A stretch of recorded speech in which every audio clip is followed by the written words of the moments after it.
अमरावती हत्याकांड पर टीवी9 भारतवर्ष से अमरावती की पुलिस कमिश्नर आरती सिंह ने भी कहा केस को दबाने के आरोप दरअसल बेबुनियाद हैं। अमरावती हत्याकांड में आतंकी एंगल के सबूत नहीं मिले हैं। उन्होंने कहा हत्याकांड की जांच के लिए हमारे ऊपर कोई दबाव भी नहीं था। जिन लोगों को धमकी वाले कॉल आए हैं उनसे संपर्क में हैं। आपका जो पहला ऑफिशियल स्टेटमेंट था उससे पहले ये बात कही गई कि ये इस तरह का केस नहीं है, हेट का केस नहीं है, हेट मर्डर का केस नहीं है, बल्कि ये रॉबरी का केस है। क्या ऐसा कुछ हुआ था? कुछ एलिगेशंस आप पर लग रहे हैं, पुलिस की भूमिका पर सवाल खड़े हो रहे हैं। तो मैंने आपको जैसा बताया कि ये ब्लाइंड केस था। ब्लाइंड केस में पुलिस वर्कआउट करती है, बहुत सारी थियोरीज बना के चलती है। उन्होंने शुरुआत से ही इसमें 302 रजिस्टर किया था।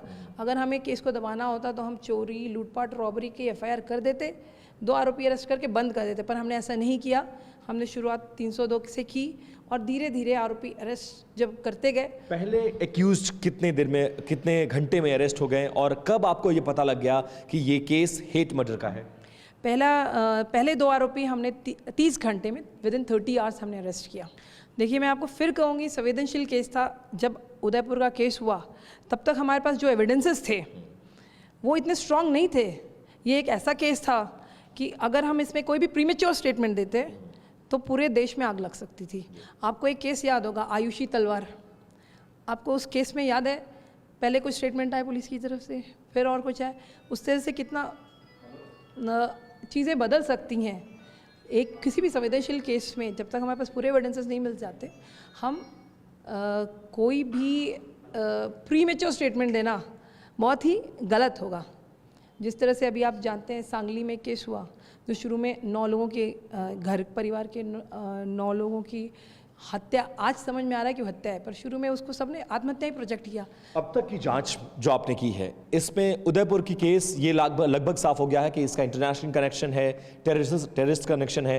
अब तक की इन्वेस्टिगेशन, चूंकि 8-9 दिन 10 दिन तक आप लोगों ने इन्वेस्टिगेशन किया है, उसके बाद सेंट्रल एजेंसीज आई हैं।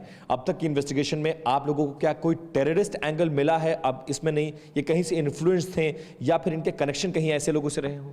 नहीं, अब तक हमारे केस में ऐसा कोई भी इनका इंटरनेशनल या किसी नेशनल टेररिस्ट गैंग से कनेक्शन अभी तक हमारे सामने नहीं आया है।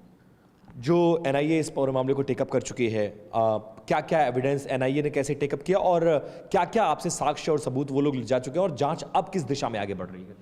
देखिए, अभी हमने केस हैंडओवर नहीं किया है क्योंकि NIA हैंडओवर करने के लिए कुछ टेक्निकल फॉर्मेलिटीज़ होती हैं, तो वो फॉर्मेलिटीज़ आज ऑलमोस्ट पूरी हो जाएंगी, तो आज हम ये केस उनको हैंडओवर कर रहे हैं।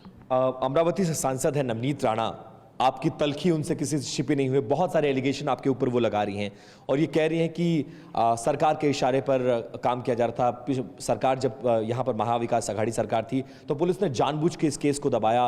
पुलिस की भूमिका सवालों के घेरे में है। इन तमाम सवालों पर पुलिस और being a commissioner of police आप क्या कहेंगी?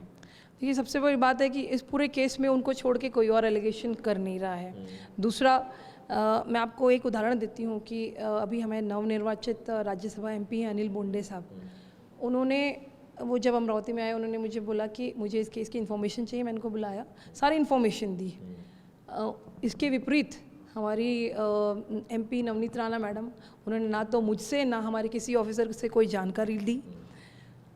उल्टा हमारे ऑफिसर ने ही उनके हस्बैंड जो MLA, उनको ये बताया कि ये इसमें आप जिस तरह से एलिगेशन लगा रहे हैं कि चोरी और रॉबरी का केस है, अब जब हमने FIR ही रजिस्टर नहीं की चोरी रॉबरी की, तो आप एलिगेशन कैसे लगा सकते हैं?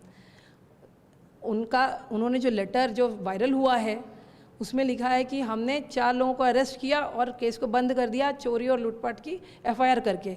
आज तक हमारे केस में FIR हमने चोरी और लूटपाट की लगाई नहीं, और अगर मुझे केस बंद करना होता तो आज मुख्य आरोपी हम क्यों अरेस्ट करते हैं?